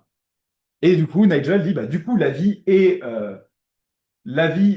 absurde parce que ce qu'on fait ne compte pas. Alors, Nigel a un argument que j'adore, et il va reprendre à la fin de l'article, c'est de dire, si ce qui se passe aujourd'hui, ça ne compte pas dans 1 million d'années, hein, si la distance entre les deux fait que l'un ne compte pas pour l'autre, alors le fait que votre vie ne compte pas dans 1 million d'années, ça ne devrait pas compter aujourd'hui. Hein. Si le fait qu'il y a un espace temporel très grand fait que quelque chose ne compte pas, et donc si le fait que voilà, pourquoi se soucier de ce qui se passera dans 1 million d'années, hein, finalement, hein, en quoi le fait que votre vie n'a en gros, c'est vraiment en quoi le fait que votre vie n'aura pas d'importance dans 1 million d'années a de l'importance. C'est un peu méta, si vous voulez. Oui. Mais du coup, la frontière, elle est on dit dans 1 million d'années, mais dans. Alors, Nigel ne prend pas Nigel ne prend pas la frontière. Il dit juste, c'est clair que pour les gens, dans 1 million d'années, on est là, au-delà de la frontière. Donc, on peut faire le truc en reverse, quoi. Mais lui-même ne signe pas de critères. Il dit juste, voilà, il reprend un peu les arguments. Il dit, voilà, il y a des gens qui pensent que vu que notre existence n'aura pas d'importance dans 1 million d'années, alors elle a pas de sens. Il dit, voilà, bah, ce qu'il y a dans 1 million d'années, pourquoi ça aurait de l'importance maintenant pour décider ce qui a un sens? Oui. Je ne suis pas sûr de ce que je vais dire, mais c'est plutôt que, selon Nigel, c'est le présent qui compte simplement. Enfin, il n'y a pas de frontière, c'est que le présent. Peu Pas importe. forcément que le présent, Mais en gros, son idée, c'est si le fait que loin dans le futur, ce qui s'est passé dans le passé ne compte pas, alors pourquoi ce qui s'est passé maintenant, ce qui va se passer très loin dans le futur, ça devrait compter maintenant? C'est un peu, il sort une sorte de symétrie, d'argument de symétrie. L'argument de base, c'est dans 1 million d'années, votre vie n'aura pas d'importance, donc elle n'a pas de sens. Du coup, c'est en quoi si ce qui s'est passé il y a très longtemps n'a pas d'importance, pourquoi ce qui se passera dans 1 million d'années aurait de l'importance? Je pense qu'il faut vraiment le voir un peu comme ça. C'est un peu comme l'argument des stoïciens, des épicuriens disant si avant votre vie, vous n'existiez pas et ce n'était pas un problème, pourquoi ça est un problème que vous n'existiez pas après votre vie? C'est une sorte de truc un peu ad hominem, si vous voulez, c'est de retourner l'argument contre la personne. Si vous considérez que ce qui se passe maintenant n'aura pas d'importance dans 1 million d'années, pourquoi penser que ce qui se passera dans 1 million d'années aurait de l'importance maintenant? Est-ce que vous voyez? Ouais, oui. Pourquoi ça? Alors, Nigel voit l'argument suivant. On ne peut pas nier aussi facilement que ce que vous faites aujourd'hui n'a pas d'importance. Ça a sûrement de l'importance pour des gens autour de vous. OK? L'argument, c'est de dire, oui, mais peut-être que ça a de l'importance aujourd'hui, mais dans 1 million d'années, ça n'aura plus d'importance ce que vous faites, donc votre vie n'a pas d'importance. Voilà. L'argument de Nigel, c'est de dire, oui, mais du coup, si aujourd'hui ça a de l'importance et que dans 1 million d'années, ça n'a plus d'importance, pourquoi je devrais me soucier plus de ce qui va arriver dans 1 million d'années que de ce qui se passe maintenant? Voilà. Pourquoi la distance temporelle, pourquoi la distance temporelle, dans un sens, elle a l'air d'être importante, mais pas dans l'autre? Est-ce que vous voyez à peu près l'idée? C'est-à-dire que si je vous dis, aujourd'hui, vous devriez penser que votre vie n'a pas de sens, parce que ce que vous faites aujourd'hui n'aura pas de sens dans 1 million d'années, Nigel dit, oui, mais pourquoi aujourd'hui je devrais me soucier de ce qui aura de l'importance dans 1 million d'années? Ouais. C'est pour ça que moi je trouve que déjà il n'y a pas de frontière, il suffit de regarder le présent en fait. Enfin, cet argument, il peut. Ouais, enfin, j'ai l'impression que l'argument ne suppose pas qu'il y ait une frontière ou pas, il suppose juste qu'il accepte l'idée de l'argument de base selon laquelle la distance d'1 million d'années est assez pour nullifier l'importance, et il la retourne dans l'autre sens. Oui? Et l'importance aujourd'hui, c'est ce que ça nous concerne nous. Ouais. 1 million d'années, ça ne nous concerne pas nous. Bah, dans ce cas-là, du coup, c'est plus important aujourd'hui. Pardon? Du coup, c'est plus important aujourd'hui. Non? Non, je sais pas, c'est ça que je voulais dire. Si ça nous concerne nous, est-ce que. Si Ah. ça concerne nous ou si ça concerne les autres. Bah, peut-être que ce qu'on fait aujourd'hui concerne plus les autres que ça ne concernerait les autres dans 1 million d'années quand même. Il y a sûrement plein de personnes pour lesquelles vous comptez aujourd'hui. Il y aura probablement moins de personnes pour lesquelles vous compterez dans 1 million d'années. Les personnes qui existent aujourd'hui. Oui. Voilà. Bah, du coup, oui, mais c'est pas une question moi contre les autres. C'est les gens d'aujourd'hui versus les gens de demain. Oui. Oui. Oui. Donc même aujourd'hui, même si je prends le point de vue juste aujourd'hui, c'est pas forcément égoïste. Je prends aussi compte mon impact sur les autres. Ouais. Oui. Alors, moi, je pense que son raisonnement est juste complètement faux Allons-y. parce que le butterfly effect, parce que le premier animal qui est sorti de la mer a déterminé notre alors, destin d'aujourd'hui. Et donc, Après- c'est sûr qu'il y a des conséquences. Après, ça dépend ce qu'on va appeler compter. Hein, si compter, c'est avoir une conséquence. Remarquez, dans ce cas-là, probablement que l'impact que vous avez sur l'univers, même si on prend le butterfly effect, il a très peu de chances de dépasser la planète Terre. Donc on peut mettre un peu plus dans le futur quand la Terre aura disparu, engloutie par le Soleil. Et puis voilà. Oui, mais après, qu'est-ce qui compte? Est-ce que les grandes choses comptent Ah, ou les petites choses auxquelles on donne beaucoup de signification comptent? bah, l'idée c'est que toutes les petites choses auxquelles vous donnez de la signification, elles n'existeront de toute façon plus à un moment donné. Oui, mais est-ce que la fin détermine la valeur de la chose? On a dit, Ah. le chemin pèse plus que la... Bah, si vous allez dans cette voie-là, vous rejetez de toute façon l'idée que dans 1 million d'années, votre existence aura plus de valeur. Vous êtes d'accord avec Nigel pour rejeter cette existence, cet argument de toute façon. Ma vie. Après, je sais pas, peut-être tout est interconnecté et ce sera ma vie dans un certain autre registre. Peut-être. Alors ça, Nigel rejette l'argument. Hein. Il n'accepte pas l'argument que notre vie n'a pas d'importance aujourd'hui parce qu'elle n'aura pas d'importance dans 1 million d'années. Son idée, c'est de. Non, non, lui, il dit voilà, ça c'est un argument qu'on trouve souvent. Ma vie n'a pas de sens parce que ce que je fais aujourd'hui ne se comptera pas dans 1 million d'années.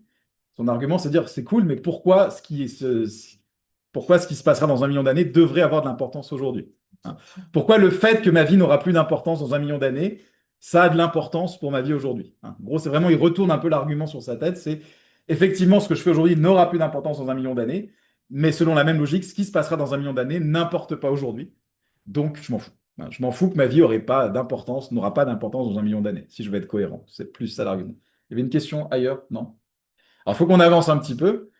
Euh, Voilà. Donc, et après, il y a cette idée que c'est une pétition de principe. Pour conclure que quelque chose n'a pas d'importance dans 1 million d'années, selon lui, il faut conclure que ça n'a pas d'importance maintenant.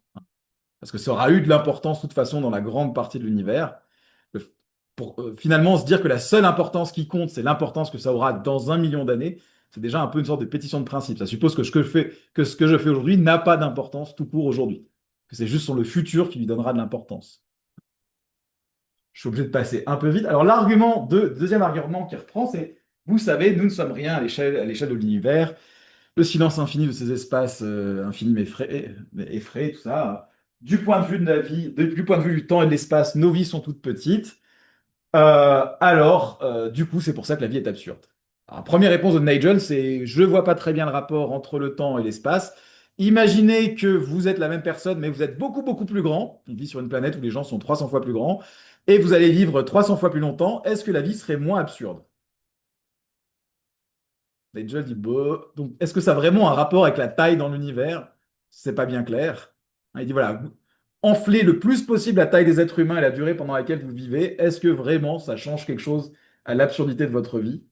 Si vous trouvez que la vie est absurde. Oui, On pourrait répondre que de toute façon, quand ça a fini, on peut être autant grand ou vivre autant longtemps qu'on veut, on sera absolument. toujours petit. Voilà, c'est une réponse qu'on peut lui faire. J'avoue que c'est pas le meilleur contre-argument, hein, pour le coup. Et le deuxième argument de Nagel, c'est tout simplement de dire, je comprends pas quel est le lien, hein. C'est pourquoi le fait qu'on soit petit, ça veut dire que la vie est absurde. Expliquez-moi quelle est la prémisse cachée, comment on passe de l'un à l'autre, hein.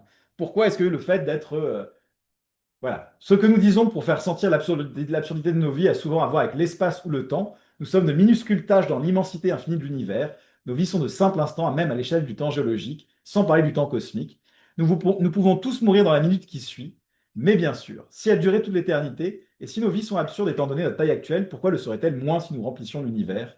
Soit parce que nous serions plus grands, soit parce que l'univers serait plus petit. La réflexion sur la petitesse et la brièveté de notre existence semble étroitement liée au sentiment que la vie n'a pas de sens, mais la nature de ce lien n'est pas claire. Pourquoi? Pourquoi le fait qu'on soit petit dans l'univers, ça a l'air de changer quelque chose? Non, mais c'est vrai, c'est une bonne question. On a tous l'intuition que, voilà, on regarde le ciel étoilé, des photos de galaxies, on voit que la Terre, c'est un tout petit point, on se dit, oh là là, on n'est vraiment rien. Question dit Nigel, c'est tout à fait un sentiment naturel, mais logiquement, quel est le lien? Pourquoi le fait que vous soyez un tout petit coin de l'univers, ça dit que votre vie, elle est absurde finalement? C'est quoi? Quel est le lien? Alors, il va expliquer le lien, je vous rassure, hein, c'est pas juste une question rhétorique. Le troisième argument, vous le reconnaissez, c'est l'argument qu'on trouve chez Camus, c'est l'idée que finalement, la vie est absurde parce que toutes nos actions doivent tendre vers un but pour être absurde, mais chaque action tend vers l'action suivante, qui tend vers l'action suivante, qui tend vers l'action suivante, et on n'atteint jamais de fin, hein. Donc là, il écrit, hein, il y a un autre jugement inadéquat. Parce que nous allons mourir, toutes les chaînes de justification doivent s'envoler dans les airs. On étudie et travaille pour gagner de l'argent afin de s'habiller, de se loger, pour ses loisirs, sa nourriture, pour subvenir à ses besoins d'année en année, peut-être pour faire vivre une famille et poursuivre une carrière. Mais dans quel but final? Tout ceci est un voyage compliqué qui ne mène nulle part. On aura bien aussi quelque effet sur la vie d'autres gens, mais là, cela ne fait que reproduire le problème, car eux aussi mourront. Vous reconnaissez l'argument, c'est grossièrement celui qu'on trouve aussi chez Camus, hein. Pas formulé de la même manière et avec le même style, mais c'est la même chose. Et qu'est-ce que dit Nigel? Il dit c'est tout pourri comme argument. Parce que, en vrai, dans la vie de tous les jours, on a des chaînes d'action qui apparaissent quelque part, en fait. Il dit voilà, tout d'abord, la vie ne consiste pas en une séquence d'activités dont chacune a pour but un membre postérieur de la séquence. Tout au long de la vie, des chaînes de justification parviennent régulièrement à leur terme, et que l'on puisse justifier le processus dans son ensemble n'a aucune incidence sur la finalité de ces termes. On n'a pas besoin non plus de justification pour rendre raisonnable le fait de prendre de l'aspirine quand on a mal à la tête, d'assister à une exposition d'un peintre que l'on admire, ou d'arrêter un enfant qui va mettre la main sur un réchaud brûlant. On n'a pas besoin d'un contexte plus large ni d'un but supplémentaire pour empêcher ces actes d'être inutiles. Alors, qu'est-ce que ça veut dire? Ça veut dire que l'image que propose Camus à partir d'Aristote, hein, enfin, je ne sais pas si Camus s'inspire d'Aristote, mais c'est clairement une tradition aristotélicienne, c'est il n'y a pas un seul but final dans la vie vers lequel tendent toutes vos actions. Il y a plein de buts finaux différents, hein. Par exemple, si tout à l'heure, en sortant du cours, vous allez au cinéma parce que voir un film pour vous faire plaisir, eh ben, vous avez vu le film pour vous faire plaisir, et puis il n'y a pas de truc qui continue plus loin, en fait, hein. La vie, c'est plein de chaînes qui se terminent, en fait, pour Nigel. Il n'y a pas une grande chaîne avec un but final. Vous allez faire telle chose parce que ça vous fait plaisir. Vous allez aider votre ami ou un enfant à pas mettre les mains dans la prise, comme dit Nigel, parce que c'est bien et il n'y a pas de raison supplémentaire. La vie, c'est pas une grande chaîne qui amène à un but qui serait la mort. c'est plein de chaînes qui se terminent, et à un moment, ces chaînes s'arrêtent parce qu'il y a la mort. Oui. Mais est-ce que Aristote n'avait pas déjà postulé la finalité comme le bonheur? Et quelque part, n'y a-t-il pas un peu de bonheur dans toutes ces petites actions? Du coup, quand même, le truc aristotélicien tient la route. Alors, c'est assez compliqué. Il y a vraiment l'idée chez Aristote qu'il y a quand même un but final qui est le commun à toutes les actions, plus ou moins, quoi. Ben voilà. Pour Nigel, il n'y a pas forcément de point commun entre toutes. C'est parce que si vous regardez, là, c'est un exemple de plutôt de hédoniste. Le but, c'est de mettre fin à la douleur ou de se faire plaisir. Puis là, c'est un exemple plutôt moral. Hein, donc, c'est des fins un peu différentes. Il n'y a pas forcément d'avoir une unification des fins. Mais il y a quand même un jugement de bien, que ce bien soit moral Ah, ou alors. hédoniste. Le bien, la notion de bien est là, elle survit. Ouais, Elle mais est alors, partout. l'idée de Nigel, c'est que bien, c'est en fait un nom qui regroupe la catégorie de toutes les choses auxquelles on donne une valeur finale, si vous voulez. Mais il n'y a pas un bien qui serait une valeur finale. C'est une sorte de, si vous voulez, c'est une hypostase. C'est-à-dire, forcément, oui, il accepte l'idée que, forcément, si on fait en action, c'est pour faire quelque chose de bien, mais ça ne veut pas dire qu'il y a un bien commun. Est-ce que vous voyez vraiment l'idée? C'est Il y a assez. une multiplicité des formes du bien, mais le bien lui-même est unique. Bah non, c'est pas. Oui, ça, c'est ce qu'on pourrait dire, mais par exemple, dans un côté plutôt platonicien, parce que même Aristote refuse l'idée qu'il y ait un bien commun, parce qu'il dit, par exemple, le bien pour les poissons, c'est pas le même que pour les humains. C'est quelque chose de très explicite au début de l'éthique à Nicomaque. Donc, il faudrait vraiment être platonicien pour dire que tous les biens, c'est une manifestation de la même chose, en fait. Et c'est une position défendable, hein, mais c'est clairement pas celle que Nigel défend. Il dit, voilà, toutes ces choses-là, ce sont des choses, voilà, quand on est allé à l'exposition, parce que ça nous fait plaisir d'aller à l'exposition, on a vu l'exposition, et la chaîne, elle s'arrête là. C'est bon, mes actions jusque-là, elles ont eu un sens, hein. J'ai travaillé, j'ai gagné de l'argent, j'ai pu payer pour aller voir l'exposition, et ça justifie tous les efforts, peut-être pas tous, mais une partie des efforts que j'ai donnés jusqu'ici. Et j'ai pas besoin d'un but général. Voilà, c'est à peu près, c'est juste la réponse de Nigel, vous n'êtes pas obligé d'être d'accord avec. Mais du coup, c'est vraiment cette idée qu'en fait, l'idée classique de plein de buts qui convergent vers un seul, de plein de moyens qui convergent vers un seul but commun, pour Nigel, c'est pas une image correcte de ce qu'on fait dans la vie humaine. Hein. De temps en temps, on a fait des trucs, on l'a fait, c'est bon, c'est fini, on passe à autre chose, mais ça veut pas dire que ce qu'on a fait avant, c'était pour le truc qu'on va faire après. On a rempli ce truc-là et c'est bon. Parce que vous voyez. Donc pour lui, du coup, la vie, elle n'est pas absurde parce que plein de fois, on est arrivé à atteindre un but qui avait une valeur en lui-même. Donc voilà, on n'arrivera peut-être pas à atteindre tous les buts qu'on voudrait, mais on en a atteint quand même pas mal, hein. Enfin, j'espère pour vous en tout cas.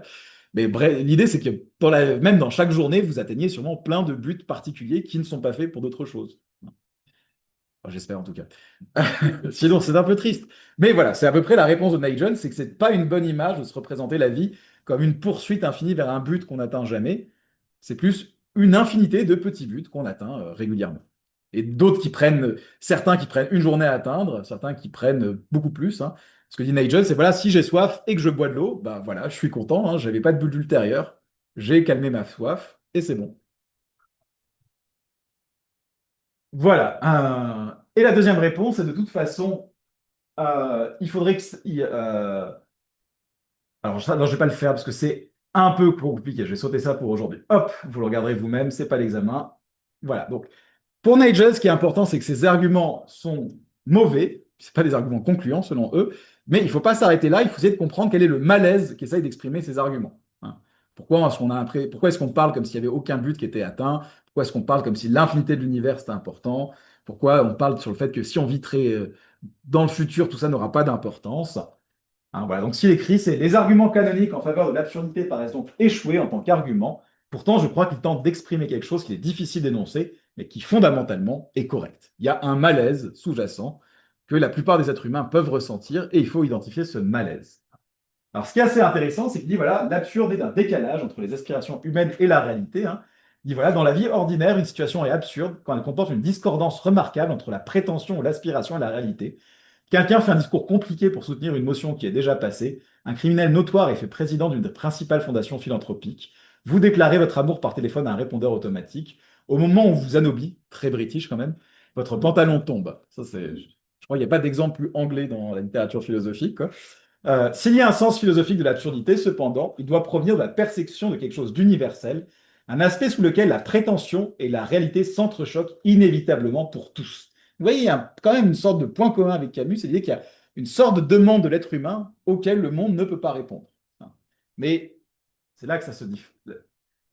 Alors, l'idée de Nigel, c'est l'idée que l'absurde, ça vient d'une collision entre deux choses dont l'homme est capable, c'est le sérieux et le doute.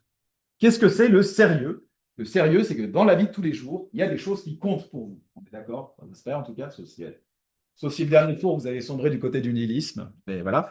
Normalement, il y a des choses qui comptent vraiment pour vous, hein, qui ont de la valeur au sens avec un grand V, pour lesquelles vous serez prêt à souffrir, à consacrer. Il y a des choses qui comptent pour vous. Et quand vous vous engagez dans la défense, la promotion des choses qui comptent pour vous, vous les prenez sérieusement. On est d'accord? C'est ça le sérieux, c'est que vous êtes prêt à souffrir, à donner de vous-même pour ces choses-là. Hein. Sérieux, c'est pas juste quand vous êtes en costard-cravate et que vous faites la gueule. C'est ça le vrai sérieux, quoi. Le sérieux, c'est que vous êtes prêt à donner de votre personne pour une cause. Hein. Et le problème, de l'autre côté, c'est que ce sérieux, il va toujours s'opposer à un doute. Hein. Qu'est-ce que c'est le doute? C'est le fait que, est-ce que vous êtes vraiment sûr que les choses auxquelles vous donnez de la valeur méritent qu'on leur donne de la valeur et ont effectivement de la valeur? Hein. Ça, c'est le côté plus, est-ce que tout ça en vaut la peine? Hein. Donc l'idée de Camus, c'est ça, on a besoin, hein, l'être humain vit sur la base de valeurs, sur le fait de prendre des choses au sérieux, c'est ça qui donne des lignes directrices à nos vies. Hein. Mais en même temps, est-ce qu'on peut vraiment prouver que les choses auxquelles on donne de la valeur et qui vont diriger toutes nos vies quand même, est-ce qu'on peut vraiment être sûr qu'elles ont vraiment de la valeur? Hein. Alors, voilà. L'idée, c'est ce malaise, il est proprement humain. Alors ça, je passe très vite parce que pour Nigel, une des propriétés de l'être humain, c'est qu'il peut effectivement se projeter dans le temps. Il peut se demander comment seront les choses plus tard, quelles seront les conséquences de ses actions. Au début, c'est un truc qui a un but principalement pratique. C'est pratique de se projeter dans le temps pour faire des plans. Hein. C'est principalement la fonction principale de se projeter dans le temps. Pourquoi est-ce que l'homme a développé la capacité de se projeter dans le temps? Pour planifier. Planifier, c'est bien, c'est quand même utile. Mais l'idée de Nigel, c'est qu'on peut faire usage de cette capacité à se projeter dans le temps pour d'autres choses. Hein, vous vous rappelez, c'est un peu comme chez Schopenhauer où l'être humain, il développe l'intelligence avant tout pour satisfaire ses besoins et ses envies, et finalement, un peu trop d'intelligence, d'un coup, on peut se poser des questions métaphysiques. Bah là, il y a un côté un peu comme ça. C'est l'être humain, il a développé une capacité à anticiper, et cette capacité à anticiper, elle lui permet de d'envisager sa vie d'un point de vue complètement extérieur à sa vie. C'est pour ça que c'est important le côté. C'est ça qui est sous-jacent dans l'intuition de 10 millions d'années. Hein. C'est vraiment, c'est pas ce qui compte, c'est pas tant les années, c'est pas tant les années, c'est pas la taille de l'univers, c'est plus cette capacité qu'on a à se dire à quoi ressemble ma vie d'un point de vue complètement extérieur. Finalement, on n'est pas obligé de se projeter dans le temps et l'espace. Hein. On pourrait imaginer se projeter du point de vue d'un observateur d'une autre culture hein, qui vient regarder nos vies, quoi. Donc ça, c'est un bouquin très connu de Nigel, c'est The View from Nowhere. On a traduit en français le point de vue de nulle part, que je trouve très joli comme tradition. C'est vraiment, on peut observer notre point, on peut vivre notre vie de l'intérieur. Les choses qui ont de la valeur pour nous ont de la valeur pour nous. On réagit quand elles sont attaquées. On est content quand quand tout va bien pour elles. Mais on peut aussi prendre un point de vue extérieur en se disant, OK, est-ce que ces choses pour lesquelles je donne de la valeur, elles ont vraiment de la valeur d'un point de vue extérieur objectif? Est-ce que ça va, est-ce que vous voyez l'idée? Et ce pas en arrière, ce que Nigel appelle ce pas en arrière, ça nous amène à se demander, est-ce qu'on peut prouver que les choses qui ont de la valeur pour nous, elles ont vraiment de la valeur d'un point de vue qui n'est pas purement subjectif? Est-ce qu'on a des preuves objectives que ce qui a de la valeur pour nous a effectivement de la valeur? Est-ce qu'on peut se placer de ce point de vue objectif, interpersonnel, si vous voulez? Est-ce que ça va jusque-là? Donc, il y a des choses qui nous dirigent nos vies, il y a des valeurs qui dirigent nos vies, mais on peut prendre un point de vue selon lequel c'est pas clair que ces choses-là ont vraiment de l'importance. C'est ce décalage-là qui va créer le sentiment de l'absurde. Il y a des choses très importantes qui dirigent ma vie, mais d'un point de vue vraiment extérieur à mon point de vue subjectif, un point de vue objectif de nulle part, si j'essaie de me placer du point de vue de l'univers, c'est-à-dire du point de vue de personne en particulier, est-ce que ces choses-là, elles ont vraiment de l'importance? Vous voyez le problème? Euh, alors, et du coup, ce que va dire Nigel, c'est que nécessairement, de ce point de vue-là, on ne va pas pouvoir justifier que les choses qui ont de l'importance pour nous sont vraiment importantes. Pourquoi? Tout simplement parce que ça serait ça amènerait forcément à une régression à l'infini, comme le disent les sceptiques. Hein. Du point de vue moral, il faudrait, par exemple, si je veux prouver que telle chose a de la valeur, il faut que je prouve d'abord que telle chose a de la valeur, hein, et il faut que je prouve que telle chose a de la valeur, et il y a bien un moment où il va falloir s'arrêter. Un point de départ arbitraire. Donc voilà, c'est ce que dit Nigel. Les choses que nous voulons ou faisons sans raison et sans réclamer de raison, les choses qui définissent ce qui est une raison pour nous et ce qui ne l'est pas, sont les points de départ de notre scepticisme. Nous nous voyons du dehors, et toute la contingence et la spécificité de nos buts et de nos recherches s'éclairent. Pourtant, quand nous adoptons ce point de vue et reconnaissons comme arbitraire ce que nous faisons, Cela ne nous désengage pas de la vie, et c'est là que réside notre absurdité. Non pas dans le fait qu'on puisse prendre sur nous un point de vue extérieur, mais dans le fait que nous-mêmes puissions le prendre sans cesser d'être les personnes dont les préoccupations ultimes sont considérées aussi froidement. Est-ce que vous voyez à peu près l'idée? Vraiment, cette idée, c'est qu'il y a un décalage dans notre pensée. Il y a des choses qu'on prend très au sérieux, mais on est capable de prendre un point de vue extérieur qu'on peut prendre par exemple, mais pas nécessairement en se demandant si je regardais la Terre depuis 100 millions d'années après et depuis 10 000 kilomètres, est-ce que ces choses-là me paraîtraient avoir de l'importance? Et de ce point de vue-là, ben, ça paraît difficile de prouver que les choses auxquelles on donne une valeur ont vraiment une valeur, d'un point de vue impersonnel. Voilà. Et donc, il y a ce décalage entre c'est ce qui définit ma vie et ça paraît arbitraire du point de vue de l'univers, si vous voulez. Oui. Mais c'est pas tout aussi valable que ben, on ne peut pas ne pas prouver Ah, on peut pas ne pas prouver. la même chose. Donc, quelque part, ça dit rien sur... Ah non, ça ne dit, l'idée de Nigel, c'est qu'on peut pas prouver que ça n'a pas d'existence, que ça n'a pas d'importance. C'est pas qu'on prouve que ce à quoi je tiens n'a pas d'importance, justement. Ça, ce serait un peu les arguments qu'il a vus avant. C'est, vu la grandeur de l'univers, ça n'a pas d'importance. Son idée, c'est que c'est les choses auxquelles on tient le plus et on constate qu'on ne peut pas prouver ou pas que ça a de l'importance.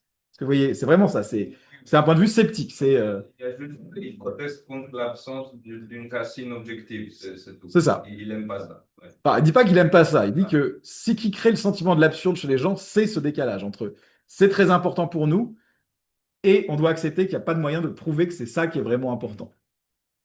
Oui. C'est déjà notre projection, le fait qu'on peut projeter le temps. Enfin, pas projeter le temps, mais plus Voilà, l'idée, c'est le que concept de temps. quand on vit la vie au jour le jour, bah, on est dans le mode pratique, on prend des décisions. Donc, ce qui est vraiment important pour nous, c'est important pour nous, quoi. On n'a pas de doute dans cette position-là. Mais quand on prend un point de vue extérieur, qui peut se manifester par le fait de s'imaginer nous observer nous-mêmes depuis très loin, si vous voulez, là, on se dit, ben, finalement, cette personne-là, ce truc que j'observe, il vit sa vie comme ça, il consacre toute son énergie à ces trucs-là, mais il n'y a pas de raison objective de prouver que c'est bien fondé, que c'est à ça qu'il fallait consacrer sa vie. Oui. Mais il n'a pas défini le nulle part. Ou quelque part, dans le nulle part, il y a un nihilisme intégré. Alors, donc, bien sûr, si on voit toutes choses via le zéro, bien sûr. Alors, nulle part, ça veut dire pas du point de vue d'une subjectivité. C'est vraiment, par exemple, si, imaginons que... Mais qu'est-ce que ça représente l'objectivité? Il ne définit pas. Alors, c'est vraiment, alors ça, il faudrait plonger là-dedans parce que c'est ce qu'ils discutent. C'est vraiment cette idée que on peut voir les choses de notre point de vue. Je peux aussi essayer de me projeter du point de vue de quelqu'un d'autre pour voir les choses comme le voit cette personne. Ça, c'est un peu, voilà. Mais je peux aussi essayer d'imaginer un point de vue qui n'est pas celui d'une subjectivité. C'est pour ça que des fois, on parlait du point de vue de l'univers, une sorte de truc qui n'est pas qui est le point de vue d'un être qui n'a pas de subjectivité, qui n'est pas un jeu, si vous voulez. J'ai aucune idée de ce que ça représente, en fait. Et il n'a rien fait pour me donner une idée, en fait. Alors, si vous voulez, je veux dire, il a consacré un bouquin au truc, mais là, il nous reste 7 minutes, donc je vais sauter cette question. Mais vraiment, c'est cette idée, ouais. Pour Nigel, il y a vraiment cette possibilité d'essayer d'imaginer la réalité d'un point de vue qui n'est pas le point de vue d'un être doué de subjectivité, qui est une sorte de point de vue objectif. C'est un peu cette intuition-là que portent les arguments du genre du point de vue de l'univers, si vous voulez. Ça ne veut rien dire du point de vue de l'univers. L'univers, c'est pas un être subjectif. Ah, comment? Pour moi, ça n'a aucun sens. Ah, alors vous pouvez rejeter cette idée qu'on est toujours obligé de prendre un point de vue particulier. La subjectivité peut être fondamentale dans la vie. Alors, son idée, c'est qu'on peut essayer d'adopter au moins intellectuellement un point de vue qui n'est pas lié à une subjectivité particulière. Après, vous pouvez rejeter tout à fait cette idée. Mais c'est de lui essayer de diagnostiquer le malaise du fait qu'on peut adopter ce point de vue et qu'on l'adopte régulièrement. Il y avait une question là, non? C'est bon? Alors, qu'est-ce que c'est l'absurde? Alors ça, je vais sauter un. Qu'est-ce que c'est l'absurde? C'est vraiment cette idée, ce résultat qui vient du fait que tout ce qui compte pour nous, qui est le plus important, on ne peut pas prouver que c'est important. Donc on doit passer notre vie en se disant, c'est ça à quoi je consacre ma vie, c'est ça qui est important pour moi, mais en même temps, je suis capable de prendre une sorte de recul qui me dit, mais je ne peux pas prouver que c'est objectivement important. Je suis obligé d'accepter que c'est important pour moi, sans avoir la possibilité de montrer que, oui, ma vie, c'est la bonne vie. Hein. Les trucs auxquels j'ai consacré ma vie, c'est cette vie-là qu'il fallait avoir, quoi. Hein, c'est les trucs-là qui sont vraiment importants. Hein. Alors, à quoi ça amène selon Nigel? Ça amène une attitude qu'il appelle l'ironie. C'est que beaucoup d'entre nous vivons un peu finalement notre vie ironiquement. Si vous êtes passé par cette phase à un moment de votre vie, vous êtes maintenant un peu ironique. Vous vivez votre vie en la consacrant à des valeurs, parfois en consentant d'énormes sacrifices pour ces valeurs, mais tout en gardant dans un point de votre esprit l'idée que même si ça a une importance démesurée pour vous, il n'y a pas de raison de dire que c'est correct de leur donner de l'importance. Hein, c'est ça qu'il appelle l'ironie. C'est donc continuer à vivre sa vie tout en sachant qu'on n'a pas de preuve que c'était comme ça qu'il fallait le vivre. Et il y a une sorte de décalage entre l'incertitude qu'on a sur le point et les efforts et l'énergie qu'on consent à mettre dans ces buts-là. Parce que vous voyez vraiment, pour lui, l'absurde, c'est ce décalage-là. C'est ce à quoi je consacre ma vie, mais est-ce que c'est ça qu'il fallait faire? Ben, je sais pas. Oui. Donc, en soi, il en a la même opinion qu'Alan. Enfin, Camus, même si lui, il appuie avec l'absurde, Ouais. mais dans le fait, pour les deux, ce qu'il faut faire, c'est un peu la même chose. Alors oui, il y a l'idée que Malgré que ce soit absurde, ou malgré le fait qu'on ne sait pas si c'est absurde. Alors, c'est juste que la différence, on va voir la différence. Bon, le diagnostic, il y a beaucoup de ressemblances, mais c'est pas exactement pareil. Chez Camus, il n'y a pas cette idée de scepticisme dans la remontée des preuves, comme je vous ai dit. Mais par contre, la façon d'affronter l'absurde n'est pas la même. Vraiment, l'idée, c'est que chez Camus, c'est un truc désespérant. Il faut trouver le courage de survivre au truc. Chez Nigel, c'est plus, en fait, de toute façon, on peut avoir le point de vue selon l'univers que faut pas y rester. À partir du moment où il faut agir, on revient au point de vue subjectif, parce qu'on agit toujours en fonction de nos besoins, de nos valeurs, etc. C'est juste que quand on agit, en fait, les valeurs qui vous tiennent à cœur, elles disparaissent pas parce que vous prenez ce point de vue-là. Il suffit de vous remettre dans l'action et ces valeurs vous reguident et vous y tenez. C'est juste que par contre, vous devez vivre avec la conscience que, bon, il n'y a pas votre point de vue sur les valeurs, c'est pas le point de vue objectif. Donc, vraiment, il y a l'idée que des fois, certaines personnes, l'ironie dans ce sens-là, c'est un peu un truc qui leur manque. Ils sont clairement persuadés que les valeurs selon lesquelles elles vivent, c'est les seules bonnes, etc. Mais bon, c'est pour ça que c'est pas forcément un problème chez Nigel, c'est l'idée que c'est quand même une sorte de malaise persistant, mais c'est pas un malaise forcément existentiel qui va ruiner vos vies, quoi. Alors, je vais finir le plus rapidement possible. Euh, voilà, il faut accepter qu'il y a une part d'injustifié dans nos actions, c'est juste ça. Le remède à l'absurde, c'est de se dire, voilà, il faut que j'accepte que ma vie repose sur des bases injustifiées. C'est embêtant si vous cherchez à tout justifier, mais peut-être qu'en fait, ça va. Vous allez vous accommoder du fait que d'accepter que certaines choses sont injustifiées et requiert une sorte de saut dans la foi, hein, si on reprend un autre auteur, pour justifier ça. Alors, faut-il se suicider? Là, je vous lis la fin de l'article parce qu'elle est un peu magique. L'échappatoire final est le suicide. Mais avant d'adopter n'importe quelle solution hâtive, il serait sage de veiller à l'examiner si l'absurdité de notre existence nous met vraiment en présence d'un problème auquel il faille trouver une solution. Une façon d'affronter ce qui apparaît de prime abord comme un désastre. C'est certainement la manière dont Camus aborde le problème, et elle est corroborée par le fait que nous sommes tous soucieux d'échapper, à une moindre échelle, à des situations absurdes. Camus rejette, mais pas sur des bases uniformément sûres, j'adore l'euphémisme, hein. Oula, pas uniformément sûres, le suicide et les autres solutions qu'il considère comme des échappatoires. Ce qu'il recommande, c'est le défi ou le mépris. Nous pouvons sauver notre dignité, semble-t-il croire, en serrant le poing à la face du monde, qui est sourd à nos plaidoyers, et en continuant à vivre en dépit de lui. Cela n'enlèvera pas nos vies de leur absurdité, mais cela leur conférera une certaine noblesse. Ceci me paraît du romantisme et procéder un peu de l'apitoiement sur soi. Voilà, c'est la réponse. Notre absurdité ne nous garantit ni autant de détresse, ni autant de défis. Au risque de tomber dans le romantisme par une voie différente, je soutiendrai que l'absurdité est l'une des choses les plus humaines en ce qui nous concerne, une manifestation de ce qui est chez nous le plus avancé, le plus intéressant. Comme le scepticisme épistémologique, elle n'est possible que parce que nous possédons un certain type de perspicacité, l'aptitude à nous transcender dans la pensée, à échapper 2 secondes à notre point de vue subjectif, à nous demander est-ce qui est certain pour nous et certain tout court. Si le sentiment de l'absurde est une façon de percevoir notre situation véritable, même si la situation n'est pas absurde tant que nous ne le percevons pas, alors quelle raison avons-nous de nous offenser ou d'y échapper? Comme l'aptitude au scepticisme épistémologique, elle résulte de la capacité à comprendre nos limitations humaines. Cela n'a pas à être un sujet d'angoisse, à moins que nous le rendions tel. Voilà, c'est beaucoup moins existentiel, hein. Pas plus que cela n'a à évoquer un mépris provocateur du destin qui nous permet de nous sentir braves ou fiers. Une telle dramatisation, même menée en privé, trahit un échec à apprécier l'insignifiance cosmique de la situation. C'est un peu la critique que Nigel fait à Camus, c'est très mignon de réintroduire la beauté de la lutte, mais finalement, qu'est-ce qui justifie que la lutte soit belle, hein? Est-ce que tu as une preuve que la lutte, c'est beau? C'est vraiment, on retombe un peu dans ce côté-là. Si sub specie aeternitatis, il n'y a pas de raison de croire que quelque chose compte, alors cela ne compte pas non plus, et nous pouvons aborder notre absurde vie avec ironie, plutôt qu'avec héroïsme ou désespoir. Alors l'argument, je le résume parce qu'il est très très beau. L'argument de Nigel, c'est la chose suivante. Si rien ne compte, si rien n'est important, alors ça n'est pas important que rien n'a d'importance. Donc il n'y a pas besoin de déprimer. Hein. L'idée, c'est que si vous désespérez parce que rien n'a d'importance, c'est que vous continuez à donner de l'importance au fait que rien n'a d'importance. Et finalement, est-ce que ce ne serait pas un tout petit peu contradictoire? Hein. Vraiment, si rien n'a d'importance, vous devriez accepter que c'est pas très important que la vie soit absurde et rien n'a d'importance. Voilà. Donc, en vrai, la meilleure attitude, c'est pas le défi, hein, c'est pas la lutte contre l'absurde, c'est de se dire, bon, il faut accepter de vivre sa vie avec ironie, c'est presque un peu postmoderne. Il faut accepter que bah, ce qui compte pour moi, je ne peux pas le prouver objectivement que ça compte pour moi, et il faut que je vive dans cette incertitude, mais que je l'accepte. Oui. Est-ce que justement, le fait qu'on a envie de donner de l'importance au fait qu'il n'y a rien qui a de l'importance, et que ça nous semble difficile de s'en détacher, c'est pas une preuve qu'il y a quelque chose qui a de l'importance? Là. Alors, encore une fois, je vais reprendre, on aimerait, hein, ce serait très beau, mais je vais reprendre un argument qu'on a donné plein de fois dans ce cours. C'est pas parce que vous avez envie de quelque chose que c'est vrai. Et c'est pas parce qu'une croyance vous fait de rien qu'elle est vraie non plus. On pourrait aller dans cette voie, mais disons que l'argument n'est pas sûr. On ne peut pas sauter du fait qu'on en ait besoin au fait que ça existe vraiment. Hein, ça, voilà, c'est de même façon que l'esprit humain, pour Kant, a besoin de l'absolu, ça ne veut pas dire que l'absolu existe. Hein.